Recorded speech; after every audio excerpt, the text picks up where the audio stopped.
All right, so I think we're ready to get started. Thank you everybody for joining. My name is Katie Parrish and I'm a program coordinator for the Office of Climate Action.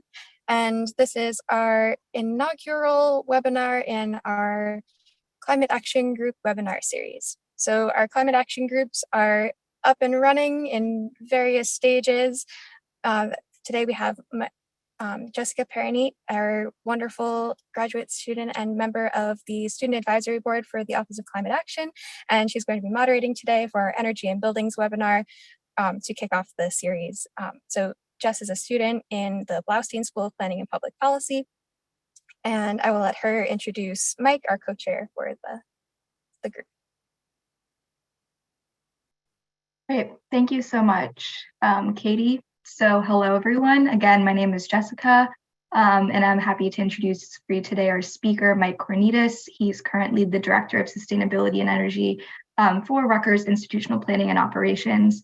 He has nearly 2 decades of experience and involvement in energy, sustainability, and green buildings projects. And his years of expertise in this field have been very valuable for the Office of Climate Action, where he now serves as the chair of the Energy and Buildings Climate Action Group. So I'll hand it off to Mike and then we'll open up for Q&A after. Yeah, hi, I'm Mike Kornitas. I'm the Director for Sustainability and Energy for Institution Planning Operations here at Rutgers. So it's all the physical plant throughout the university. I'm going to spend about 10 minutes just giving an overview of the situation that we have as far as decarbonizing the university, and we're moving forward within the next 3 years or so with the program. So right now, just to get an understanding of where all of our greenhouse grid emissions are, we baselined it using 2019 pre-COVID, so that we get a good snapshot of what was happening at the university. And basically, if you look at our gas emissions, 31% of it comes from the grid. We produce 23% through cogeneration. Greenhouse gas being produced as we're doing cogeneration. Other on-campus heating systems, boilers and what have you, 22%. Commuting is about 70%, food is 4%, business travel at 2%, and the buses are, Rutgers buses are at transportation at 1%. So today we're going to be talking about, scope 1 and 2 with the, what we're doing as far as scope 1 and 2, as far as building energy for the most part in our plants throughout. So as I stated, we have 2 cogeneration plants, one here on the Bush and Livingston campus and one up in Newark. We just upgraded both of those plants to 17 megawatts nominal. That's the highest capacity output that they'll do. We installed them, within the past year or two. They are 50% more efficient than the cogeneration plants that were in place. So we've reduced the emissions, obviously, by, significantly within those 2 areas. Along with that, things that we've already done, we have the 1.4 megawatt solar farm, which was installed in 2007 on the Livingston campus. Then we have a little over 8 megawatts of solar canopies that we installed in 2012, which are over lot 105 and the yellow green lot, again on Livingston campus. But they both feed Livingston and Bush. They're all part of that, the main campus. Just to give you an understanding, we purchase energy from PSE&G and other utility companies. It comes into our substations, and from that point on, it becomes Rutgers grid and power that operates throughout. And Bush and Livingston are interconnected through one of the substations there. Other things we've done, geothermal heating and cooling for the new business school. It's 700 tons of thermal energy that we utilize, utilizing the heating and cooling properties from the ground.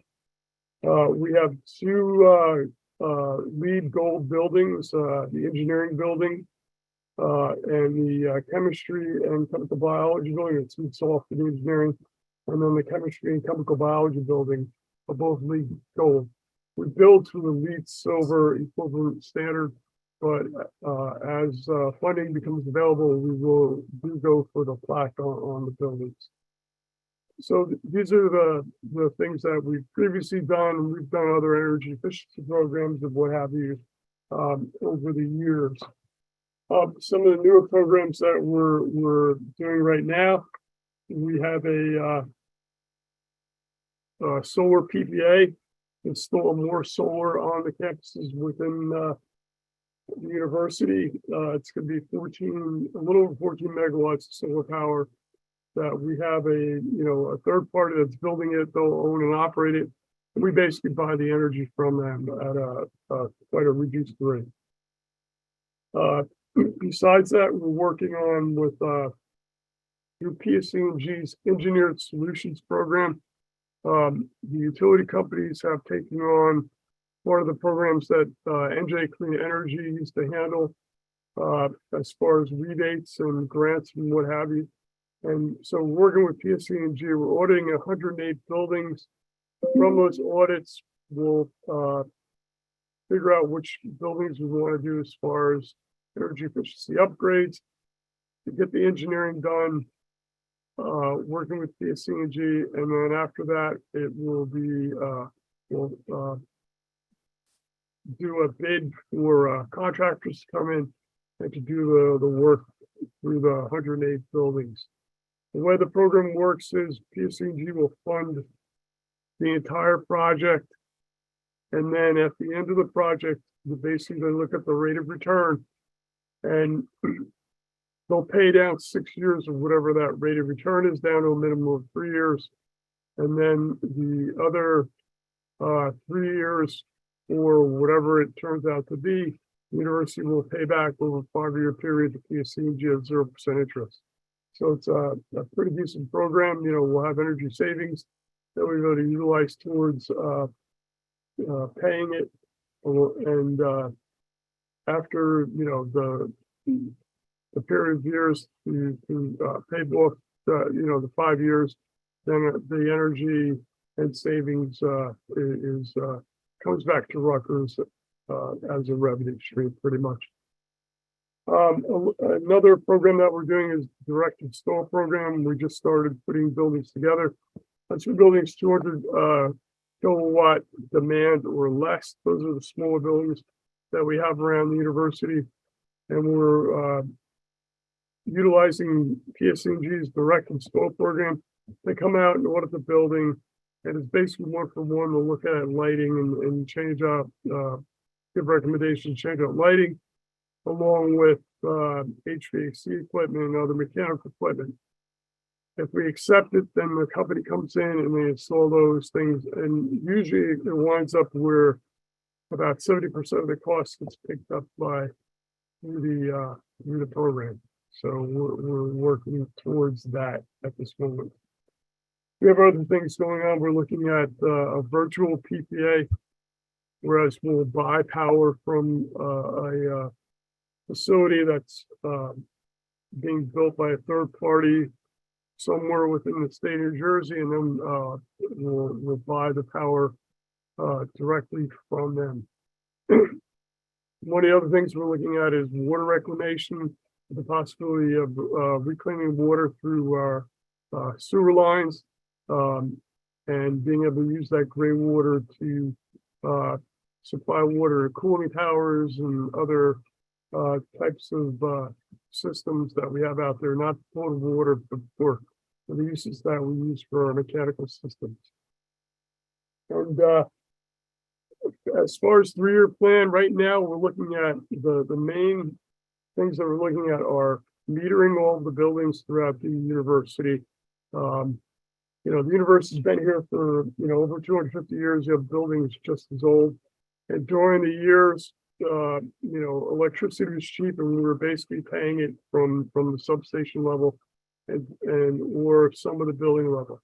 So now we need to go through and put in all the metering that we need for electric, and also chill water, high temp hot water, whatever heating water, so that we know specifically what each building is doing, throughout the university. So we'll be putting in a bunch of sub-meters. Along with that, we'll look to put a front end so that we can bring the data to some data story to be able to utilize the data as whatever way that we need to advance the carbon reduction. One other area that we're looking at is the possibility of doing a carbon reduction master plan, basically an energy master plan. Seeing where we're at right now as a baseline within each of the systems that we have, we know what the overall usage that we're utilizing and what we purchase, but down a more granular level at each of the plants. We have central heating plants, we have the cogeneration plants, we have chilled water plants that distribute water and for heating and cooling throughout the university, along with standalone buildings. So we're looking at what's the best way to make a plan to move forward in the future. And that's pretty much it for right now of what we're doing here at the university. So I guess at this point, we could open it up to any questions.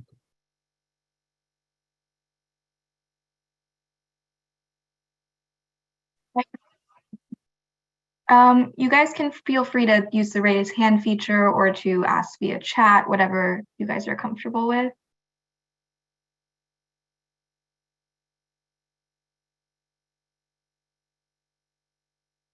Okay, I think I can maybe kick us off, and then as people come up with things, we can sort of incorporate everyone's questions. So, Mike, what do you perceive to be the biggest challenges in achieving all of those future plans that you just told us about, and how can the Rutgers community get involved in helping solve those challenges? Well, pretty much it comes down to time, money, and resources. So, like we're doing the 108 buildings for auditing the 108 buildings, that takes, months and months to get the audits done. And then, we'll figure out what we're going to do, and then it'll go engineering, and that's going to take a few months. And then after that, we'll have to go out with a bid. So it takes time for, new programs through. What the Rutgers community can do, I mean, if there are ways, that they can see things that reduce energy in their own lives and the way that they're reducing their carbon footprint at the university. And also, if there are suggestions or things that they that seem interesting, to send them my way, and we'll look at them and see if there's something we need to we want to vet or not. Okay, awesome. We have another question in the chat. Are there buildings on campuses that are main problems for the university, and are more immediate plans underway to limit their impact? Well, when we audited the 108 buildings, that was one of the criteria. We're looking at the older buildings that we knew that we had issues. What we did was we basically reached out to our planning department. We reached out to maintenance department to vet the buildings that we're doing, so that we can ensure that we're hitting problem buildings first. So right now we're hitting larger buildings, larger older buildings. We aren't doing anything as far as dormitories or a lot of the other student type areas. We are doing a few student centers, but the main crux is the academic buildings. In the next round, I plan to look at doing the dormitories. That'll be a separate program just to deal with dorms and for energy efficiency and upgrades.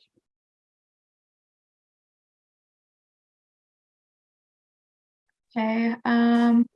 Okay, perfect. Hi. Oh, is there anyone else? No, you can go ahead.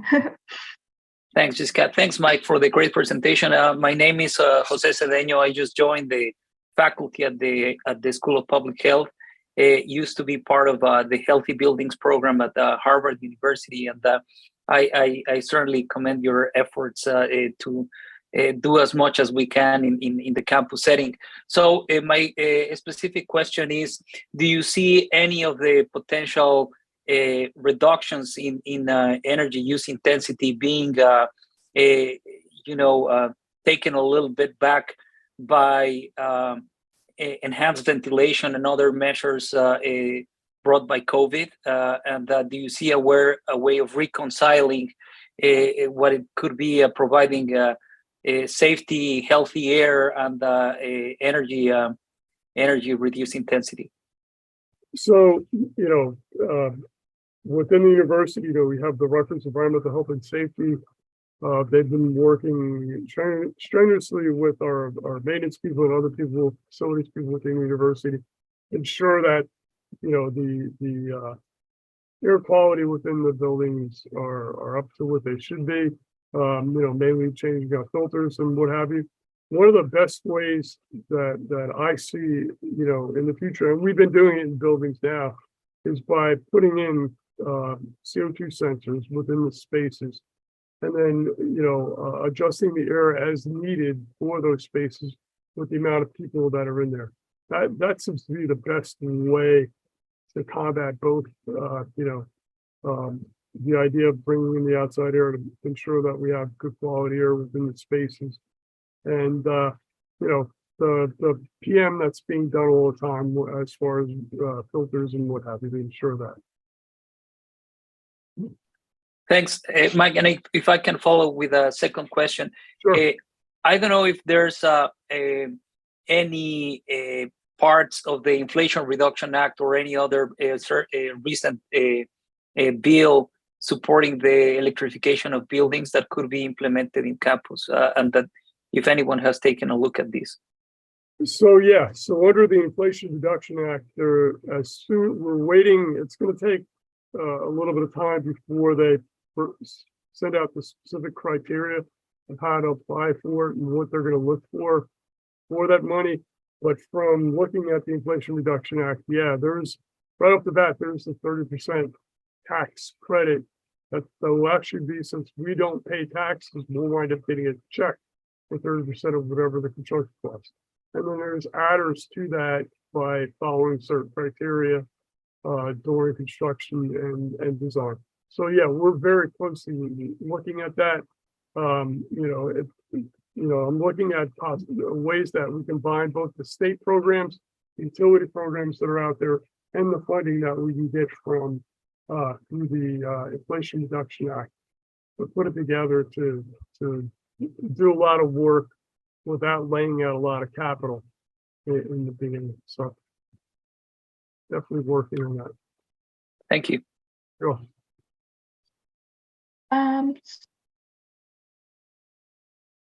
We do have another question in the chat. Are we considering electrified heat recovery and heat pump chillers to replace gas-fired boilers and chillers?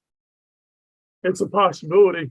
It's something that we definitely need to look at. If you look at the business school, which is geothermal, we're actually using chiller heaters within the system. So the chiller heaters are hooked into the geothermal system. And basically what happens is during the summertime, we dump the heat into the ground from the compression cycle. It gets dumped into the ground to cool it down so that we can make more chilled water and add stability.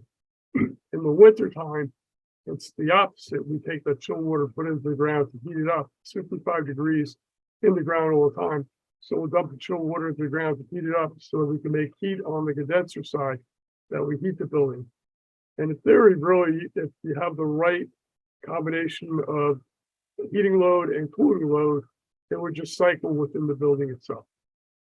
So long story short, heat pumps, geothermal, these are the things we're going to look at, and we're going to look at electrification. Electrification,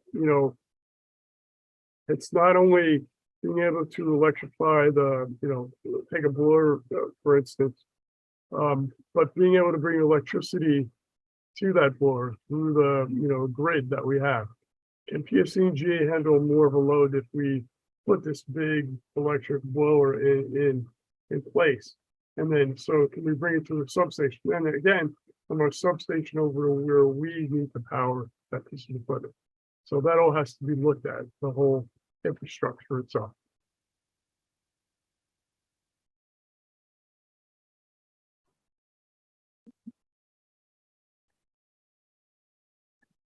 So if anyone else has questions, again, feel free to jump in, raise your hand, put it in the chat. So I also want to open it up to any comments and feedback and ask a question to the audience if you guys would like to answer again in the chat, or give your thoughts and unmute as well. So do you guys have any changes that you're most looking forward to based on everything that Mike has talked about? Or do you have any concerns regarding the plan based on what Mike has talked about? So you can either answer that or ask additional questions. We actually do have an additional question regarding what is like the timetable for the plan. The timetable for the plan, well, by 2030, we need to be 100% renewable for all the electricity that we purchased. A portion of that, is through cogeneration plants, which use natural gas, and that by 2040 we have to be off of fossil fuels completely. That's the goal.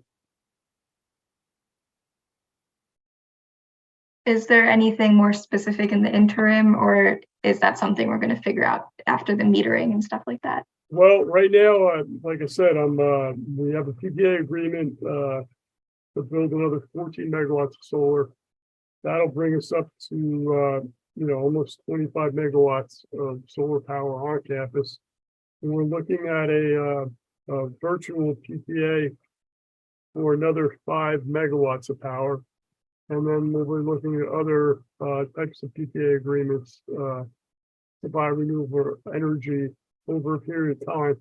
But at the same time, we really need to look at what's going to be happening with the grid itself in the state of New Jersey. We're building a lot of wind out that's going to be out in the ocean. And we want to be able to take advantage of that too. So we have to figure out the best way, what that timetable is going to be so that we could purchase energy more strategically as far as renewable energy on the electric side. On the natural gas side, we really have to sit down and bring in a third party and figure out a plan of attack. So that's going to take some time.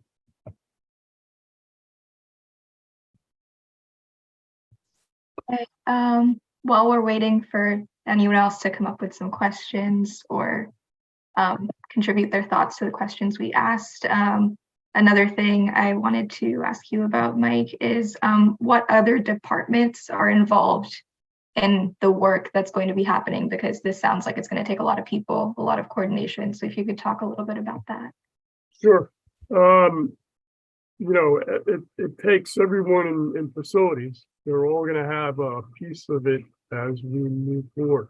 So that's everything, from the planning and development department over design. It's going to take maintenance. They're all involved one way or another. Our controls department, the chilled water department, the plants themselves, they're all going to have a piece of the puzzle to put it together in the end. And there's also on the Energy and Buildings Climate Action Group, there's students like Jessica who are involved and faculty members as well who are doing applied research to help support the work too. Right, and that's one of the things we'll be depending on, hopefully, is that, we can start getting more of the academic side involved in the applied research needed for us to be able to implement the things that we want to do.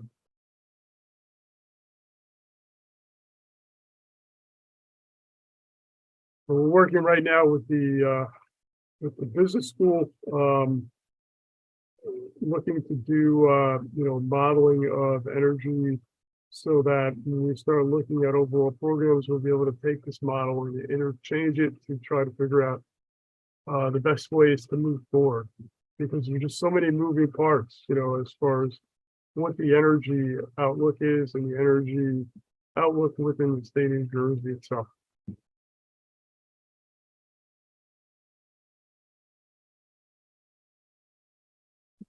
And if you're a graduate student, or if you know of a graduate student who is interested in a position helping with that research, we actually have a call out now for a graduate assistant to help with that.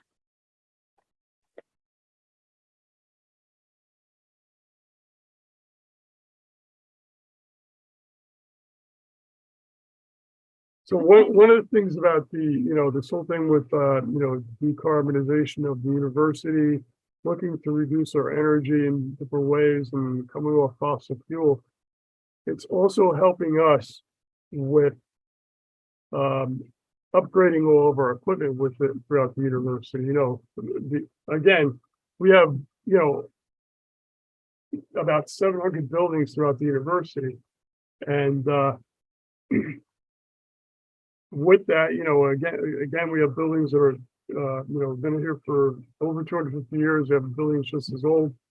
And within those buildings, as they're being built, brand new equipment is put in, things are coming of age that need to be retired and new piece of equipment in. And we're able to do that by leveraging these various programs that we have out there, like the NJ Clean Energy Program or the Engineered Solutions Program. So it's a win-win in that respect. We do have another question in the chat. Would you happen to know how many buildings are on Newark's campus, not including the medical school? I don't have that number offhand, but it's readily available. I would have to go into our, we have it in our database, but the number of buildings, I just don't know offhand.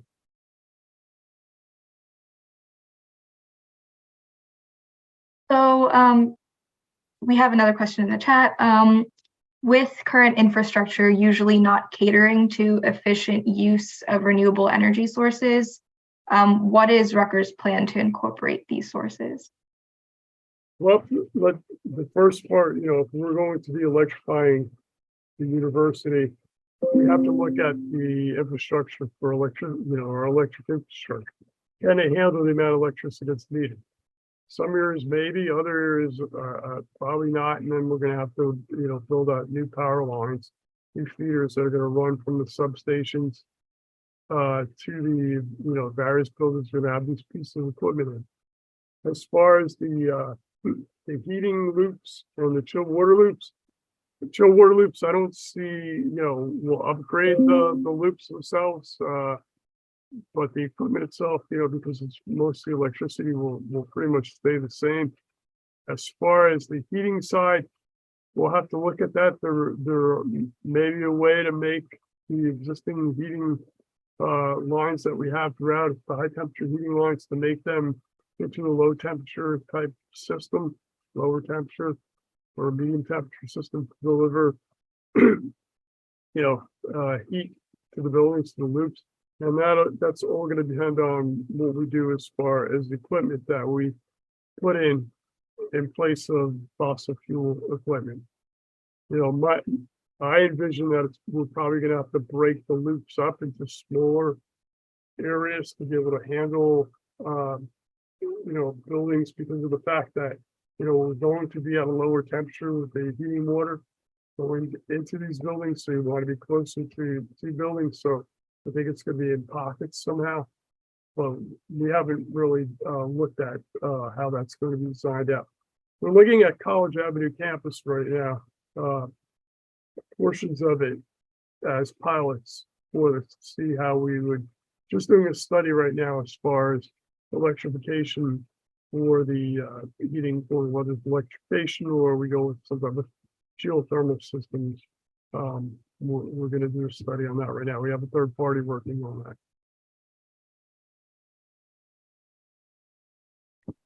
that. So another question in the chat is, will PSC&G be able to handle that increased load? Well, that's a good question. We'll have to wait and see. They're going to have to respond to it. I know right now, we do run into issues where We're doing a research project with agrivoltaics at various farms within, Rutgers. And one of the farms, which is down in South Jersey, is in a rural area, and the utility company cannot handle the amount of power that we want to be able to put onto the grid down there. So we had to reduce the scope of the research, the size, to be able to, meet the needs down there. If not, it would be $1 million just to upgrade the feeder line that would have to be done from the utility company. So,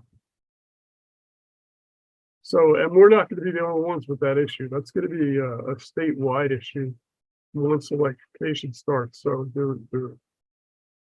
hopefully the state and the federal government will have enough money to pay for the infrastructure from the utility companies themselves going into the grids that we have.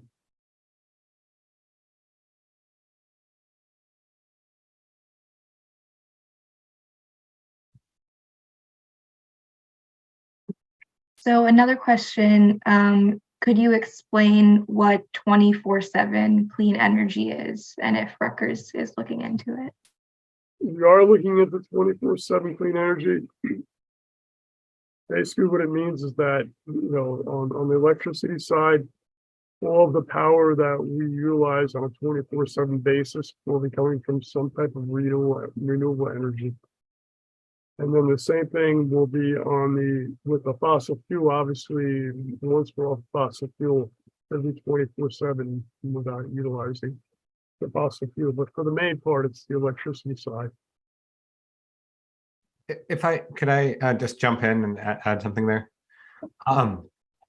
So what 24/7 means, like Mike says, is that at every hour of the day, you're checking to make sure that your electricity demand is being matched by clean energy. It's different from what people have done for the last decade or so, which is basically just looking at whether annually averaged you're paying for enough renewable energy to match your annual average energy demand, right? So you might have peaker plants turning on at certain points, but you buy renewable energy from Iowa that compensates for that. And so the trend in the last 2 or 3 years has really been this focus on 24/7. Google has been a big push behind it, and there's a UN compact on 24/7 clean electricity. But the idea is to match your load and your electricity supply over the course of the year, and not just averaged over the year.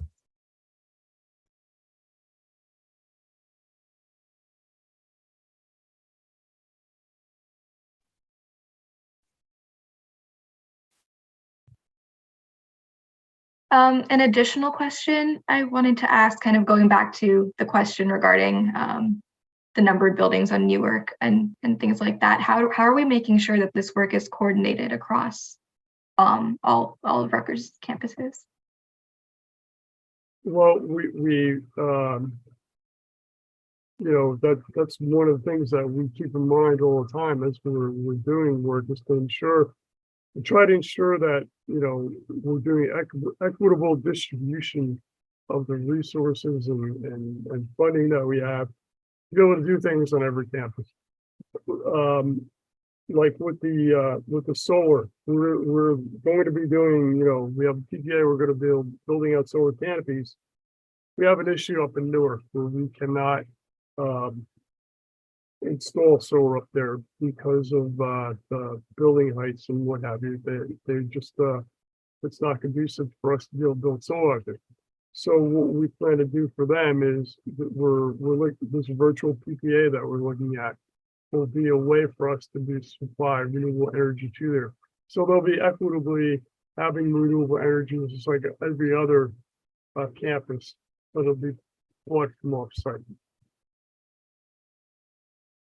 And then as far as the 108 buildings that we're doing, it's distributed, pretty fairly throughout the university, percentage-wise.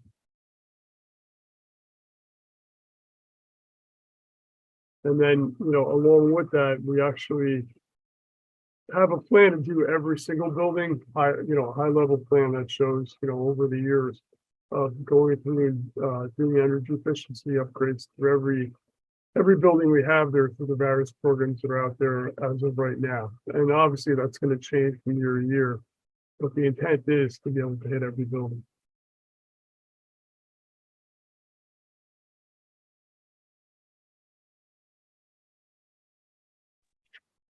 Okay, we still do have some time if people are thinking of asking anything.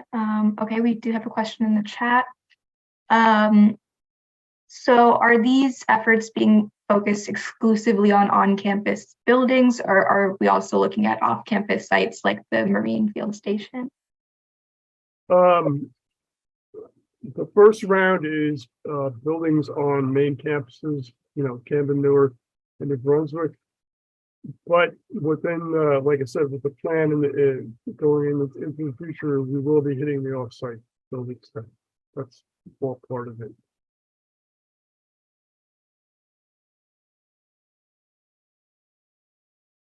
And we actually did an audit down in Tuckerton, and they ran with it for some of the buildings down there. So we do look at off sites. If a particular area said, hey, we want to do an audit or we want to look at this or that, we'll definitely take a look at that building, along with everything else that we do.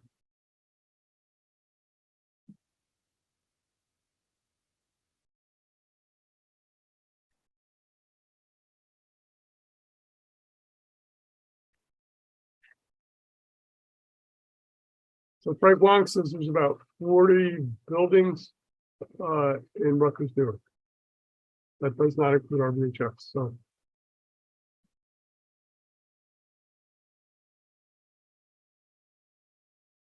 And I think all the off-campus buildings were also included in the calculations in the climate action plan, right? Or maybe not. Not sure. We basically just did the main campuses through the climate action plan. It's because of the off-site areas. There's various. We either own it, it can be leased. The energy is our responsibility in certain buildings. Other buildings we don't deal with the energy, so they're kind of on a separate piece that we're dealing with that. Gotcha. Thank you.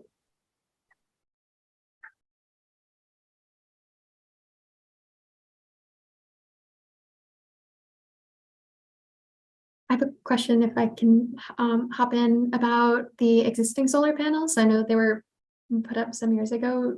I was wondering, once those get older, would there be plans to replace them, or can you repair them as they get older? They're going to the way that we structured our agreements is that they need to last 25 years at the efficiency that they're at now. So over a period of time, some panels got replaced here and there, but for the most part, they're operating, pretty much where they're at. At the end of its life, with the solar farm, we'll see what happens with that because we own that. We could replace all the panels with some type of new panels and new types of inverters. We'll see what the technology is at the time. As far as solar canopies, we're leasing them for 15 years, and then at the end of the lease, either the company can take it away. We could purchase it at market value, whatever that is at the time, or we could extend the lease that we have, depending on the, we'll look at the output of them and see if that makes sense, or we can replace it again with new technology. And again, we'll wait and see at the end of its life.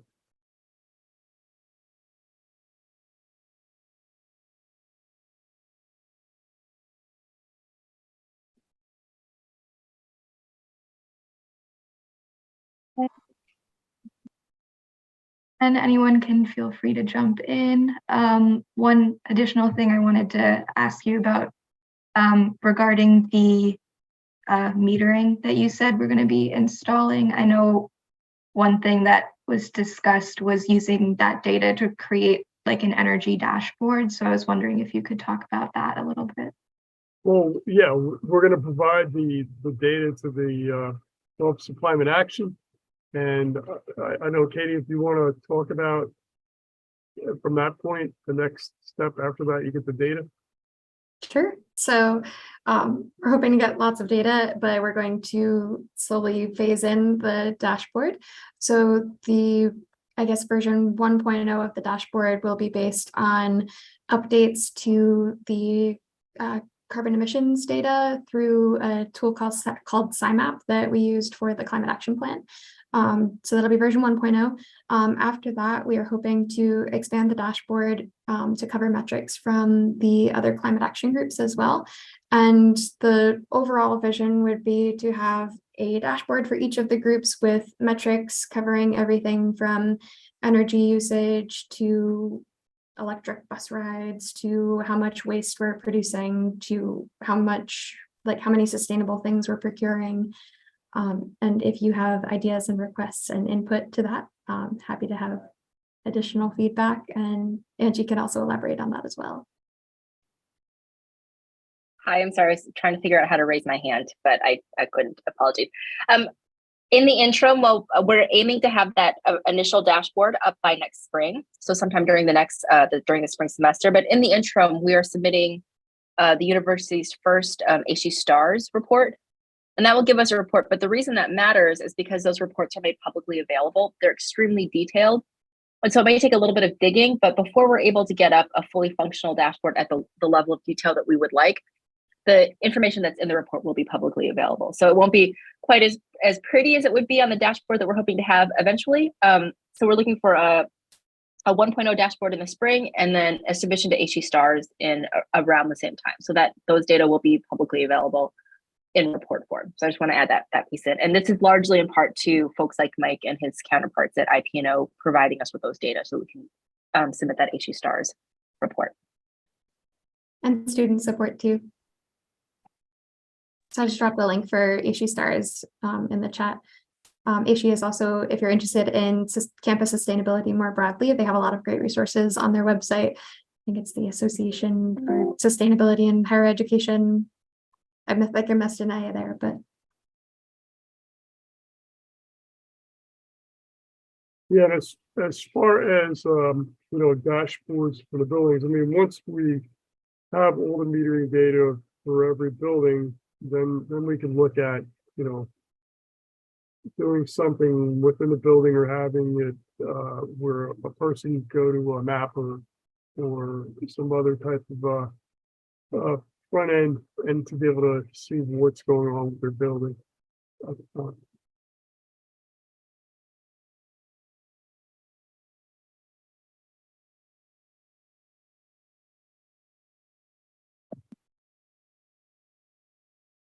A few minutes, so any final questions or comments or feedback that anybody would like to make or think about?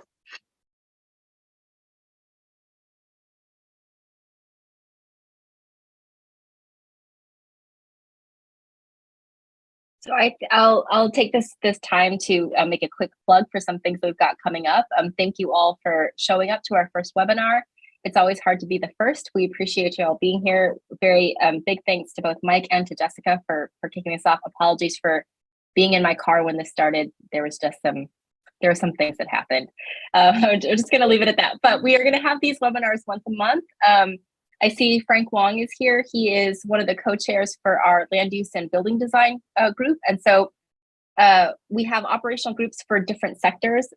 Mike is leading the buildings and energy group, and Frank Wong is leading the land use and building design group. That group is going to be next month. Please stay tuned for that. And if you are interested, if you have additional questions, or if you're interested in getting engaged anyway, please do not hesitate to reach out to either myself or to Katie. There are just lots and lots of ways that you can get involved right now, just depending on what your interests and your skills are. And we would love to line you up in any way that you're interested. So with that, I think we can probably end early. And thank you all for your time. Thank you again to Mike and to Jessica for this great webinar. And thank you all for attending. I'm just going to share a very brief poll that if you're up for completing would be very helpful.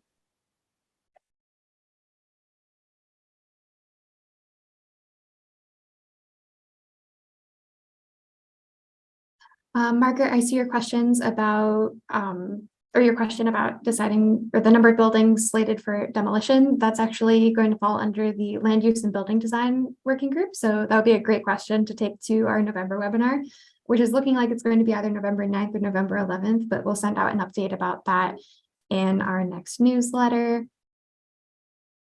Speaking of, you can learn more about the climate action groups on our website. We have a whole page linking 2 pages with their information, and you can also sign up for our newsletter there if you aren't already. If our newsletter is going to your spam filter, there are ways that you can get it out of there in the future.